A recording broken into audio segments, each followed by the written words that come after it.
Hello friends, আজ আমরা start করতে চলেছি এটা ক্লাস 11-এর সবথেকে প্রথমের দিকের একটা চ্যাপ্টার, এবং এটা জানা জরুরি। সেটা হচ্ছে কি, some basic concept of chemistry. রসায়ন বিজ্ঞানের প্রাথমিক যে ধারণা সেটা আমরা শুরু করতে চলেছি। মাধ্যমিক না হওয়ার জন্য অনেকেই চিন্তিত যে কিভাবে শুরু করবে। করোনার জন্য আবার অফলাইন ক্লাসও বন্ধ। বিভিন্ন রকম ইউটিউব চ্যানেলে আমরা দেখছি যে হিন্দি এবং ইংলিশেই অধিকাংশই কেমিস্ট্রি ক্লাসগুলো রয়েছে। তো আমরা চাইছি, বিশেষ করে আমি চাইছি একটু বাংলায় সাদামাটাভাবে সবাইকার জন্য, যাতে তারা সহজেই জিনিসগুলো বুঝতে পারে এবং করোনার জন্য যারা অফলাইন ক্লাস করতে পারছে না তারা বাড়িতে বসে কিছুটা সময় দিয়ে যাতে এই ক্লাসগুলো ভালোভাবে বুঝতে পারে, 11টা অন্তত স্টার্ট করতে পারে ভালোভাবে। তো 11-এর আমরা যে প্রথম চ্যাপ্টারটা এনেছি সেটা হচ্ছে কি না, রসায়ন বিজ্ঞানের প্রাথমিক ধারণা, some basic concept of chemistry.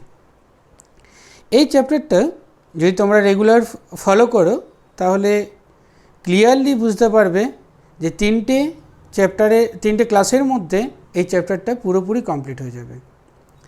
তো প্রথম থেকে শেষ পর্যন্ত তোমরা দেখবে, তাহলে এগুলো দেখতে পাবে এবং বুঝতে পারবে।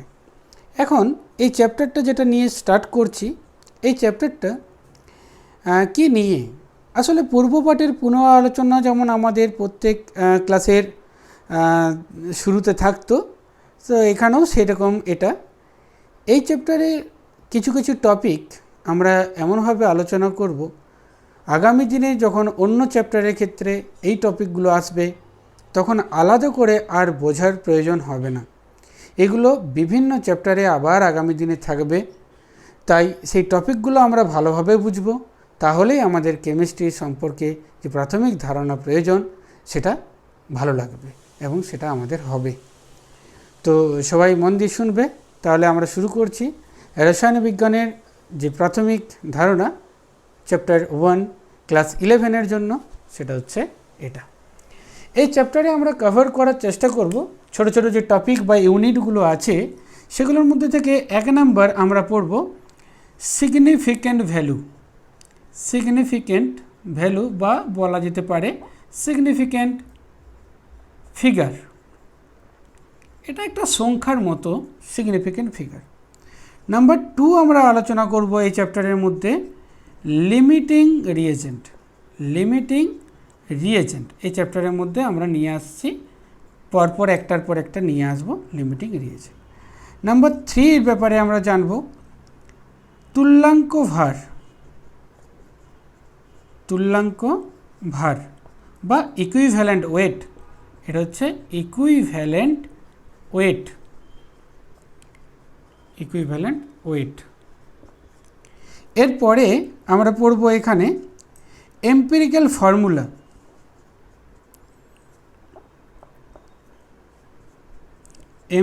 ফর্মুলা পড়ব আমরা, কিভাবে কি করতে হয়। এটা বাংলা হিসাবে বলতে গেলে স্থূল সংকেত। এই স্থূল সংকেত আমরা পড়ব। তারপরে 5 নাম্বার, এখানে যে মোল কনসেপ্ট যেটা থাকার কথা সেটা কিন্তু আমরা স্কিপ করে যাচ্ছি, কারণ আমি জানি যে তোমরা এগুলো জানো। সেখানে সবথেকে শেষে হচ্ছে কনসেন্ট্রেশন বা বলা যেতে পারে গাঢ়ত্ব। মেনলি এই 5টা টপিক আমরা ডিসকাস করব এই চ্যাপ্টারের মধ্যে। এই 5টা টপিক ভালোভাবে যদি পড়ো তাহলেই তোমরা জিনিসগুলো ভালোভাবে ক্লিয়ারলি বুঝতে পারবে এবং আগামী দিনে এই চ্যাপ্টারগুলো থেকে কাজে লাগাতে পারবে। ফার্স্টে আমরা পড়ব সিগনিফিক্যান্ট ফিগার। এই সিগনিফিক্যান্ট ফিগার হলো, এটা থাকলো এখানেই। তাহলে সিগনিফিক্যান্ট ফিগার এদিকে থাকলো, আর এদিকে হচ্ছে লিখবো আমরা দশমিক সংখ্যা। এদিকে আমরা লিখলাম। তো ব্যাপারটা দেখি, আমরা ফার্স্ট বাঁ দিক থেকে শুরু করব কাউন্ট করতে। বাঁ দিক থেকে কাউন্ট করতে স্টার্ট করব। 0 থাকলে সেটা আমরা নেগলেক্ট বা ধরব না। আমরা 1 থেকে 9 পর্যন্ত যে কোনো ডিজিট যদি আমরা অঙ্ক পাই 1 থেকে 9, সেখান থেকে কাউন্ট করতে স্টার্ট করব। সেখান থেকে আমরা গুনব এবং বাঁ দিক থেকে একদম শেষ ডান দিক পর্যন্ত। এবার যেমন কয়েকটা উদাহরণ দিয়ে ভালোভাবে বোঝানো যেতে পারে, কয়েকটা উদাহরণ দিয়ে ভালোভাবে আমরা বোঝাতে পারি যে জিনিসটা কি হচ্ছে। আমরা লিখতে পারি এভাবে,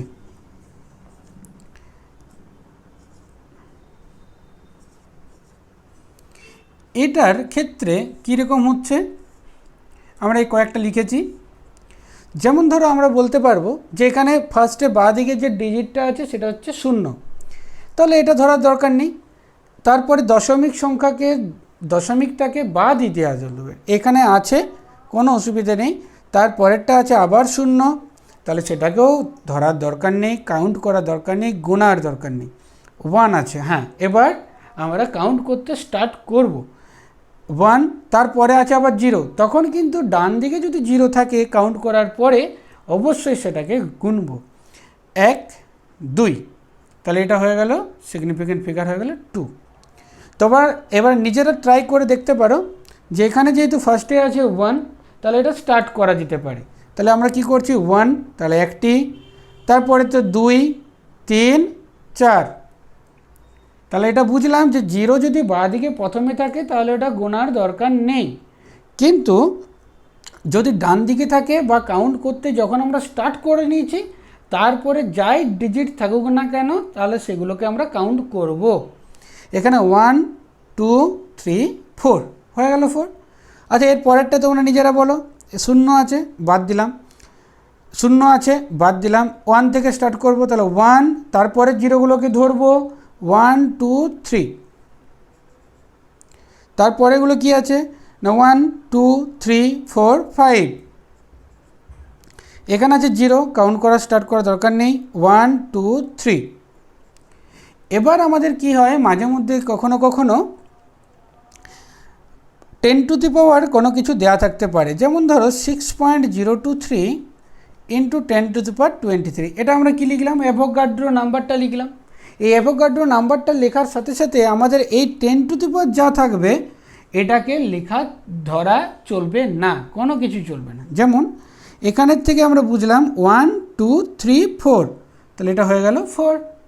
সেরকমভাবে আরও হতে পারে 6.626 ইন্টু 10 টু দি পাওয়ার -34, এটা এই যে 10 টু দি পাওয়ার আছে এটাকে কাউন্ট করার কোনো প্রয়োজন নেই। তাহলে কি বুঝলাম, কাউন্ট করার কোনো দরকার নেই, আমরা এটা কাউন্ট করব। এখান থেকে 1, 2, 3, 4, এটা হয়ে গেল কি 4। তাহলে আমরা ক্লিয়ারলি বুঝতে পারলাম যে বাঁ দিকে 0 থাকলে ধরার দরকার নেই। 1 থেকে 9 যখনই আমরা ডিজিট পাবো সেখান থেকে স্টার্ট করব যতক্ষণ না ডান দিকে যেয়ে পৌঁছাচ্ছি। এটা হয়ে গেল সিগনিফিক্যান্ট ফিগার। এরপর আমরা পড়ব লিমিটিং রিএজেন্ট। আশা করি এটা বুঝতে পারলে সবাই। এরপর আমরা পড়ব লিমিটিং রিএজেন্ট। লিমিটিং রিএজেন্ট এখানে আমরা লিখছি। এরপর এই চ্যাপ্টারটা যেহেতু নামটা আমরা লিখে নিয়েছি তাহলে এটা আর না রাখালেই চলবে। এরপর আমরা পড়ব লিমিটিং রিএজেন্ট। লিমিটিং রিএজেন্ট সবাই হেডিংও দিতে পারো খাতায়, যারা নোট করছো তারা। Limiting reagent. এখন আমি একটা ছোট্ট উদাহরণ দিই। বাড়িতে যখন 100 গ্রাম, এই কৌটোতে কি আছে 100 গ্রাম চিনি আছে, আর এখানেও আছে 100 গ্রাম চা পাতা। 100 গ্রাম চা পাতা, তাহলে এই দুটো নিয়ে আমরা স্টার্ট করেছি। এখন ব্যাপারটা হচ্ছে কি না, আমরা চায়ের কাপ বা আমরা কি করছি চা তৈরি করছি। তাহলে 1 কাপ চা তৈরিতে প্রতি কাপ চা তৈরির জন্য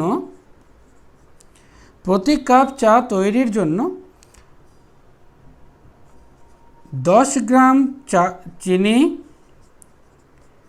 আর 5 গ্রাম চা পাতা প্রয়োজন। তাহলে আমরা কি বললাম যে 100 গ্রাম চিনি এবং 100 গ্রাম চা পাতা নিয়ে স্টার্ট করেছি, তো চা তৈরি করছি। প্রতি কাপ চা তৈরির জন্য 10 গ্রাম চিনি আর 5 গ্রাম চা পাতা ইউজ করছি। তাহলে আমি দেখছি যে 100 গ্রাম চিনি আছে, তার 10 গ্রাম চিনি যদি প্রতি কাপে ব্যবহার করা হয় তাহলে 10 কাপ চা তৈরির পরে আর চিনি কিন্তু পড়ে থাকছে না। সেরকম 5 গ্রাম যদি প্রতি কাপে চা পাতা ব্যবহার করা হয় তাহলে 100 গ্রাম চা পাতা কিন্তু শেষ হচ্ছে না। এবার যদি 10 কাপ চা তৈরি করার পরে কোনো গেস্ট আমাদের বাড়িতে আসে, আত্মীয় যদি কোনো বাড়িতে আসে, তাহলে আমরা কি বলবো? আরে চিনি নেই, তাহলে চা হচ্ছে না। তার মানেটা কি? যেটার জন্য চা তৈরি করা বন্ধ হলো, অর্থাৎ চিনি শেষ হয়ে গেছে, তার জন্য চা তৈরি করা বন্ধ হয়ে গেল। সুতরাং আমাদের এখানে এই চিনি হয়ে গেল কি? Limiting reagent. এটা হয়ে গেল কি? Limiting reagent. আশা করি ব্যাপারটা বুঝতে পারলে। Limiting reagent. সেরকমই আমরা একটি প্রশ্ন দিচ্ছি, একবার ভালো করে শুনবে, তাহলে আরও ভালোভাবে বুঝতে পারবে। বিক্রিয়ক যাই থাকুক না কেন, 2-3টে বিক্রিয়ক থাকতে পারে। যে বিক্রিয়কটি তাড়াতাড়ি শেষ হয়ে যাওয়ার জন্য বিক্রিয়াটি বন্ধ হয়ে যাবে, সেই বিক্রিয়কটিকে বলা হবে কি? Limiting reagent. রিয়েজেন্ট মানেই এখানে হলো বিক্রিয়ক। এমনিতে তো কথা অনুযায়ী রিয়েজেন্টের বাংলা মানে হচ্ছে বিকারক, কিন্তু এখানে আমরা বলবো বিক্রিয়ক। এবার আমরা পড়ব, একটা উদাহরণ বা অঙ্ক করার চেষ্টা করি। অঙ্কটি হচ্ছে এই লিমিটিং রিয়েজেন্ট থেকেই। সেটি হলো 1 গ্রাম ম্যাগনেসিয়াম ও 1 গ্রাম সালফার বিক্রিয়া করে কত গ্রাম ম্যাগনেসিয়াম সালফাইড তৈরি করবে?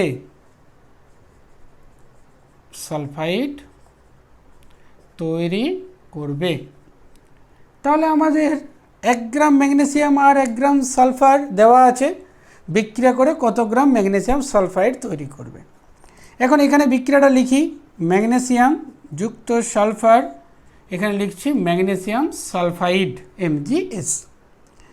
এমনিতে এটা দেওয়া আছে আমাদের 1 গ্রাম, এটাও 1 গ্রাম, তাহলে এটা কত পরিমাণ হবে এটি আমাদেরকে নির্ণয় করতে হবে। এখন দেখছি যে ম্যাগনেসিয়ামের অ্যাটমিক ওয়েট সেটা হচ্ছে 24 গ্রাম, সালফারের ক্ষেত্রে সেটা হলো 32 গ্রাম। আমরা এখানে দুটো ঐকিক নিয়ম করছি। এখানে আমরা কি করছি না, দুটো ঐকিক নিয়ম করছি। আশা করি ক্লিয়ারলি দেখতে পাচ্ছ। যদি ধরো 24 গ্রাম ম্যাগনেসিয়াম ইউজ করতে হয়, 24 গ্রাম ম্যাগনেসিয়াম ব্যবহার করলে 32 গ্রাম সালফার ব্যবহার করতে হবে। 1 গ্রাম ম্যাগনেসিয়াম আমার আছে, 1 গ্রাম ম্যাগনেসিয়াম যদি ইউজ করতে হয় তাহলে 32/24 দ্যাট ইকুয়ালস টু হচ্ছে কি না 1.33 গ্রাম সালফার। এটা একটা হতে পারে, এটা একটা ক্লিয়ারলি লিখতে পারি। আরেকটা ঐকিক নিয়ম করছি, যেটা হচ্ছে কি না এই সাইড থেকে বলতে কি না 32 গ্রাম সালফার এটা ব্যবহার করা যাবে সম্পূর্ণভাবে যদি 24 গ্রাম ম্যাগনেসিয়ামকে আমরা ব্যবহার করতে পারি। তাহলে 1 গ্রামের তো বেশি নেই, তাহলে 1 গ্রাম সালফার সমান হয়ে গেল 24/32 0.75 গ্রাম ম্যাগনেসিয়াম। এবার তোমরা নিজেরাই তাহলে বুঝতে পারছো যে দুটো জিনিসের মধ্যে এই বাঁ দিকের ঐকিক নিয়মটার কোনো যুক্তি নেই, কারণ 1 গ্রাম ম্যাগনেসিয়াম তো আমি ব্যবহার করতে পারছি, কিন্তু সেখানে তো আমার 1.33 গ্রাম সালফার নেই। আমাকে দেওয়া আছে কত গ্রাম? 1 গ্রাম। তাহলে 1.3 গ্রাম যে আমি পেয়েছি আমাকে ব্যবহার করতে হবে, সেটা কি আর পারলাম না? পারলাম না। সেরকমভাবে এখানেও 32 গ্রাম সালফার যদি আমি ব্যবহার করতে চাই তাহলে সেখানে 24 গ্রাম ম্যাগনেসিয়াম ব্যবহার করতে হবে। তাহলে 1 গ্রাম সালফার যদি ব্যবহার করতে চাই আমার 0.75 গ্রাম ম্যাগনেসিয়াম ব্যবহার করলেই চলবে। তার মানে 0.75 গ্রাম রয়েছে, তার থেকেও ম্যাগনেসিয়াম কিন্তু টোটালি শেষ হয়ে যাচ্ছে না, সম্পূর্ণ শেষ হচ্ছে না। তাহলে এটা আমরা বলতে পারি এখানে যে সালফার শেষ হচ্ছে কিন্তু ম্যাগনেসিয়াম কোনোভাবেই শেষ হচ্ছে না। তাহলে এখানে লিমিটিং রিয়েজেন্ট কোনটা? লিমিটিং রিয়েজেন্ট হয়ে যাবে তখন, লিমিটিং রিয়েজেন্ট হয়ে যাবে এখানে কোনটা হলো? সালফার। সালফার হয়ে গেল লিমিটিং রিয়েজেন্ট। তাহলে 1 গ্রাম সালফার টোটালটা এটা শেষ হচ্ছে, এটা 1 গ্রাম সালফার টোটালটা শেষ হয়ে গেল, আর তার সাথে শেষ হলো 0.75 গ্রাম ম্যাগনেসিয়াম, তার থেকে বেশি কিন্তু নয়। তো দুটো যোগ করলেই হয়ে যাবে 1.75 গ্রাম ম্যাগনেসিয়াম সালফাইড তৈরি হবে। আশা করি জিনিসটা বুঝতে পেরেছো তোমরা সবাই যে এইভাবে কীরকমভাবে হচ্ছে। এরপর আমরা পড়ব তুল্যাঙ্ক ভার। তোমরা নিজেরা দেখবে, না পারলে কমেন্ট বক্সে কোনো কমেন্ট করে রাখবে, যে জিনিসটা বুঝতে পারছো না সেটা আমাকে জানাবে। এরপর আমরা পড়ব তুল্যাঙ্ক ভার বা ইকুইভ্যালেন্ট ওয়েট। ইকুইভ্যালেন্ট ওয়েট বা তুল্যাঙ্ক ভার পড়ব, কিন্তু তার আগে ছোট্ট কয়েকটা জিনিস আমাদেরকে জানতে হবে। সেটা হচ্ছে কি, যেমন H2SO4 জলীয় দ্রবণে দুটো H+ ত্যাগ করতে পারে, তাই H2SO4 হচ্ছে দ্বিক্ষারীয় অ্যাসিড। আবার HCl জলীয় দ্রবণে একটি মাত্র H+ ত্যাগ করতে পারে, সুতরাং আমরা বলতে পারি HCl এর একটি একক্ষারীয় অ্যাসিড। NaOH জলীয় দ্রবণে একটি মাত্র OH- কে ত্যাগ করতে পারে, তাহলে সুতরাং আমরা সেটাও বলতে পারি। আচ্ছা, তাহলে এটি হলো কি, এটি আম্লিকতা হচ্ছে এখানে কি হবে, এটি ক্ষারগ্রাহিতা, যেমন আমাদের অ্যাসিডের ক্ষেত্রে হলো সেরকম ক্ষারের ক্ষেত্রে হবে অম্লগ্রাহিতা। কথাটা হচ্ছে অম্লগ্রাহিতা, অম্লগ্রাহিতা হলো 1। আমরা এখানে তুল্যাঙ্ক ভার লিখছি।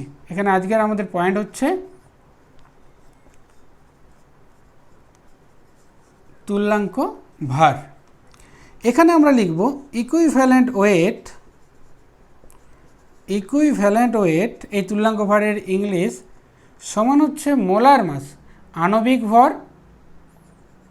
মোলার মাস ডিভাইড বাই হবে কি সেগুলো আমরা লিখছি। অনেক কিছু দিয়ে ভাগ করা যেতে পারে, যেমন আমরা পড়লাম অম্লগ্রাহিতা, পড়লাম অম্লগ্রাহিতা দিয়ে ভাগ করলেও হবে, বা আমরা ক্ষারগ্রাহিতা, অ্যাসিডের ক্ষেত্রে ক্ষারগ্রাহিতা আছে, এই ক্ষারগ্রাহিতা দ্বারা ভাগ করলে হবে, বা বলা যেতে পারে আধান দিয়ে ভাগ করলেও হবে, বা বলা যেতে পারে n ফ্যাক্টর দ্বারাও ভাগ করলে হবে। এই ছোট ছোট জিনিসগুলো আমাদেরকে বুঝতে হবে। তাহলে আমরা এখানে লিখি 1 নম্বরে H2SO4। এই H2SO4 দুটি H+ ত্যাগ করে, দুটি H+ ত্যাগ করে, তাই এর ক্ষারগ্রাহিতা হয়ে গেল কত, এর ক্ষারগ্রাহিতা হবে কত, 2। ক্ষারগ্রাহিতা হলো 2। যে দুটো H আছে মানেই যে দুটো H+ ত্যাগ করবে এমন কিন্তু নয়। এমন সংকেত জানা আছে যেখানে, যেমন ধরো H3PO2, এটাতে 3টে H আছে, কিন্তু তার মানে এই নয় যে 3টে H+ ত্যাগ করতে পারবে, এমনটা কিন্তু নয়। আমরা দেখব, ছবি এঁকেও ভালোভাবে বোঝার চেষ্টা করব যে H3PO2 কীভাবে কতগুলো H+ ত্যাগ করতে পারে।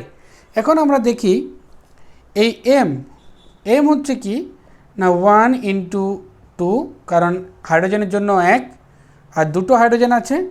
এখানে আছে সালফারের জন্য 32 আর অক্সিজেনের জন্য আছে 16 × 4 সমান হচ্ছে 98। এটা হচ্ছে মোলার মাস। প্রত্যেকের যে এটা ক্যালকুলেট করতে হবে এমনটা নয়, M দিয়ে ভাগ করলেও হবে। এখন এখানে লিখব তুল্যাঙ্ক ভার মানে হচ্ছে E সমান হয়ে যাবে M/2। এই 2টা কোথা থেকে এলো না, দুটি H+ ত্যাগ করেছে তাই 2 হয়ে গেল, তাই 98/2 সমান হয়ে গেল 49 গ্রাম। কথাগুলো কিন্তু এখানে এইভাবেই শিখতে হবে, 49 গ্রাম। এরপর আমরা দেখি যে HCl দিয়ে দেখি, HCl তাহলে কেমন হবে। HCl এর ক্ষেত্রে এরপর আমরা লিখব HCl, এখানে কটি H+ ত্যাগ করতে পারে, একটি, তাই এর তুল্যাঙ্ক ভার E সমান হবে M/1। এই 1 কোথা থেকে এসছে না, HCl একটি মাত্র H+ ত্যাগ করতে পারে, তাই এটি হয়ে গেল 1। এখানে HCl এর মাস যদি ক্যালকুলেট করি তাহলে H এর জন্য হবে 1 আর 35 এর জন্য হবে 35.5 হবে Cl এর জন্য, তাহলে এটা হয়ে গেল 36.5। এছাড়াও হতে পারে NaOH। এর পরের পয়েন্ট করব আমরা NaOH। NaOH এর মাস, মোলার মাসটা কত হচ্ছে দেখি। M হচ্ছে 23 প্লাস 16 প্লাস 1 সমান হয়ে গেল কত, 40। যেহেতু একটি, এখানে নিচে লিখে দিচ্ছি, একটি OH মাইনাস ত্যাগ করে, তাই ই সমান হবে, তুল্যাঙ্ক ভার সমান হবে M/1, মানে হচ্ছে 40-এই থাকবে। আচ্ছা, এই যে আধান বলে যে কথাটা আমরা লিখেছি, সেই আধান কথাটাকে যাব, তার আগে আমরা ওই H3PO2 যে গল্পটা আমরা লিখলাম, সেটা কিন্তু আমরা একটা লাইন লিখে রাখি। যেমন ধরো এখানে আমরা তিনটে ছবি আঁকবো, H3PO2, H3PO3 আর H3PO4। এই ছবি আঁকা বা এর গঠন কেমন হবে, কোনো অণুর গঠন কেমন হবে, সেটা আমাদের 4 নাম্বার যে চ্যাপ্টার রাসায়নিক বন্ধন, সেখানে ভালোভাবে দেওয়া আছে। আমরা এখন জাস্ট কি করব না, এই ছবিগুলো এঁকে দেখাবো যে কখন কোন H+টা বাইরে বেরোবে। এই যে H3PO2 লিখেছি, এখানে পি হচ্ছে কি না এর পঞ্চযোজী একটি মৌল, তার জন্য এর থাকবে 5টি হাত। একটি ও লিখলাম, একটি ও এর সাথে এখানে একটি H লিখলাম, এখানে একটি H, এখানে একটি H। তাহলে এই যে এগুলো লিখেছি, এগুলোর মধ্য থেকে আমরা এখন নতুন করে জানব যে শুধুমাত্র সংকেতের মধ্যে H অ্যাটম থাকলেই সেগুলো জলীয় দ্রবণে আয়নিত হতে পারবে না। যেমন এখানে 3টে H পরমাণু আছে, কিন্তু তার মধ্যে থেকে শুধুমাত্র এই দুটো H পরমাণু এই সেন্ট্রাল বা কেন্দ্রীয় পরমাণুর সাথে যুক্ত আছে, তাই এরা জলীয় দ্রবণে বেরোতে পারবে না। শুধুমাত্র বেরোতে পারবে এই ও পরমাণুর সাথে যুক্ত এইচটি, এইটি বেরোতে পারবে। তাহলে এর ক্ষারগ্রাহিতা কত হবে, সবাই বলো, এর ক্ষারগ্রাহিতা হবে কত, 1, কারণ এই দুটো তো পাচ্ছে না, আর এখানে এই একটি মাত্র H বেরোতে পারবে। এবার বলো দেখি H3PO3-তে কী হবে। এরকমভাবে আমি লিখছি, এই যে এটা লিখলাম, তারপরে এটা লিখলাম, আর এখানে লিখছি এটা, তোমরা নিজেরা দেখতে পাচ্ছ। তাহলে বলো দেখি যে এই H3PO3 ক্ষেত্রে কটি H+ বাইরে বেরোবে। এই যে স্যার ও এর সাথে যুক্ত আছে, তার জন্য এই দুটি হাইড্রোজেন বাইরে বেরোবে। এই হাইড্রোজেনটা যেহেতু কেন্দ্রীয় পরমাণু ফসফরাসের সাথে যুক্ত আছে, তাই ওরা বেরোতে পারবে না। তাহলে এর ক্ষেত্রে ক্ষারগ্রাহিতা কত হলো, এর ক্ষারগ্রাহিতা কত, তখন হয়ে গেল, এটি বলো তোমরা, 2। তখন আমাদের কিন্তু তুল্যাঙ্ক ভার নির্ণয়ের জন্য H3PO3-র যা টোটাল মোলার মাস হবে, সেটাকে আমরা 2 দিয়ে ভাগ করব। এখানে আছে H3PO4। এই H3PO4-এর গঠন দেখো, দিয়ে নিজেরা আমাকে বলো যে স্যার এটা কীরকমভাবে হবে, কি ব্যাপার, এবং এর ক্ষারগ্রাহিতা কত হবে। এটা দেখো, আমাকে আর বলার প্রয়োজন হবে না যে এটার ক্ষারগ্রাহিতা কত হবে। এটা আমরা দেখতে পাচ্ছি, এখানে একটি, এখানে একটি, এখানে একটি, এই 3টে H+ আয়ন ও বাইরে বেরোতে পারবে, তাই H3PO4 3 হবে তার ক্ষারগ্রাহিতা। আশা করি জিনিসটা বুঝতে পারা গেছে। এবার আমরা দেখব যে আধান দিয়ে যখন কোনো কিছু তুল্যাঙ্ক ভার নির্ণয় করতে বলা হবে, তখন সেটা কিভাবে হবে। আধান দিয়ে, আধান বলতে কীরকম, যেমন ধরো SO4 2-, SO4 2-, এটি হচ্ছে কি না সালফেট মূলক, এটা আমরা পড়েছি যদিও, এটা হচ্ছে কি না সালফেট মূলক, সালফেট মূলক। তাহলে এর তুল্যাঙ্ক ভার হবে, এর তুল্যাঙ্ক ভার হবে, যেহেতু SO4 2-, তো -2টা হচ্ছে এর আধান, তাহলে এর M যা হবে সেটাকে 2 দিয়ে ভাগ করব। কোথার থেকে পেলাম এই 2টা, সেটা হচ্ছে স্যার এখানে আধান হচ্ছে -2, -2 হোক +2 হোক, তাতে 2 দিয়েই ভাগ করব। যেমন আমরা বলতে পারি PO4 3-, PO4 3- যদি হয়, তাহলে এটা হবে ফসফেট, ফসফেট মূলক, ফসফেট মূলক। তাহলে তুল্যাঙ্ক ভার ই সমান কত হবে বলো তোমরা নিজেরা, যেহেতু এর আধান হচ্ছে -3 হোক +3 হোক, একে এমকে কত দিয়ে ভাগ করব, 3 দ্বারা ভাগ করব। এবার আমরা জানব এন ফ্যাক্টর ব্যাপারটা নিয়ে। এন ফ্যাক্টরটা নিয়ে ভালোভাবে একটু জানি এবং বোঝার চেষ্টা করি ব্যাপারটা কীরকম হচ্ছে। চলো, এন ফ্যাক্টর আমাদের তোমাদের এই 11-এর মধ্যে কিন্তু এখন নেই ভালোভাবে। এটা আমাদের আছে 11-এর জারণ বিজারণ চ্যাপ্টারটা যেটা আছে সেই চ্যাপ্টারে আমাদের ভালো রকমভাবে আছে যে কীরকমভাবে এন ফ্যাক্টরের ব্যবহার করা হয়। তাও আমি একটা ছোট্ট উদাহরণ দিই এবং করার চেষ্টা করি। ছোট করে লিখব আগে, N factor equals to first যে সূত্রটা হচ্ছে সেটা হচ্ছে কি, একটা উদাহরণ সূত্র দিচ্ছি, সূত্র দিয়ে তারপর একটা ছোট্ট উদাহরণ দেব এবং উদাহরণ দিয়ে বোঝানোর চেষ্টা করব। আগে দেখি এন ফ্যাক্টর হলো কোনটা, বলো তোমরা নিজেরা বলো, কে বলতে পারবে? n1 ইন্টু বলো n2 n1 প্লাস n2, মনে আছে? n1 into n2 plus n1 by n2 plus, এটা দিয়ে করতে হবে। এবার শোনো, এখানে মোলার মাস বা equivalent weight E Q weight সমান হয়ে যাবে m বাই n ফ্যাক্টর। একটু আগে লিখেছিলাম আমাদের n ফ্যাক্টর। এটা ছোট্ট উদাহরণ দেওয়া যেতে পারে। এই জন্য জারণ সংখ্যা বলে একটা টপিক আমাদের রয়ে গেছে, তাই আমরা বলেছিলাম যে এই চ্যাপ্টারে কিন্তু জারণ সংখ্যা আমাদের শেখানো হয়নি। তাই আমরা আমরা জারণ সংখ্যা ধরে নেব। এই ডান দিকে কয়েকটি জারণ সংখ্যা লিখব। এইচ কি করে, +1 শো করে বা দেখায়, আর ও কি করে না -2 শো করে। একটা উদাহরণ দিয়ে দেখা যেতে পারে যে ব্যাপারটা কিভাবে আমরা শিখছি। H3PO3 অ্যারো দিয়ে PH3 প্লাস H3PO4। তো এখানে আমরা এই P এর জারণ সংখ্যা বের করব। H এর জন্য আমরা জানি যে +1, তো +1 লিখেছি। কটা H আছে এখানে? 3টে। তো +1 গুণিত 3 প্লাস X, আর ও আছে -2 করে 3টে, কিন্তু এটার উপরে কোনো চার্জ নেই, তার জন্য আমরা লিখলাম 0। তাহলে এখানে দেখতে পাচ্ছি x হয়ে গেল কত, +3 -6, মানে এখানে হয়ে গেল +3। তাহলে এখানে লিখলাম আমরা +3। হাইড্রোজেন তো +1, তাহলে এখানে হলো x +1 ইন্টু 3 সমান হচ্ছে 0। তাহলে x হয়ে গেল কত, -3। তাহলে এই ফসফরাসের হয়ে গেল কত, -3। এখানে দেখো এটা হচ্ছে +1 করে 3 প্লাস x -2 গুণিত 4 সমান হচ্ছে 0। দেখো এখানে x হয়ে গেল কত, 3 5, এটা হয়ে গেল কত, 5। তাহলে এটা হয়ে গেল +5।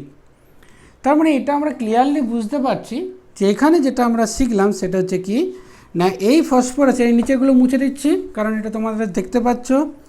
এখানে N1 হয়ে গেল কত, যে কোনো একটা, +3 থেকে +5, +3 থেকে +5 মানে কয় ঘর, 2 ঘর। N2 সমান কত হবে, +3 থেকে -3, তাহলে +3 থেকে +2 +1 0 -1 -2 -3, তার মানে এটা হয়ে গেল 6 ঘর। তাহলে n ফ্যাক্টর কত হবে বলো, সমান হবে এই যে সূত্রতে 2 গুণিত 6 ডিভাইড বাই 2 + 6, তো 12 ডিভাইড বাই 8 4/3। সরি, এটা ভুল লিখলাম, এটা লিখেছি 4 3 12 4 2 8। তাহলে এখানেও লিখতে পারি H3PO3 এর E সমান হয়ে গেল m/n ফ্যাক্টর মানে 3/2 সমান 2m/3। এটা হয়ে গেল উত্তর। এরপরে আমরা পড়ব এই তুল্যাঙ্ক ভার পড়ার পরে কম বেশি করে, এরপরে আমরা এম্পিরিক্যাল ফর্মুলা এবং গাঢ়ত্বের কয়েকটা ইউনিট আমরা পড়ব।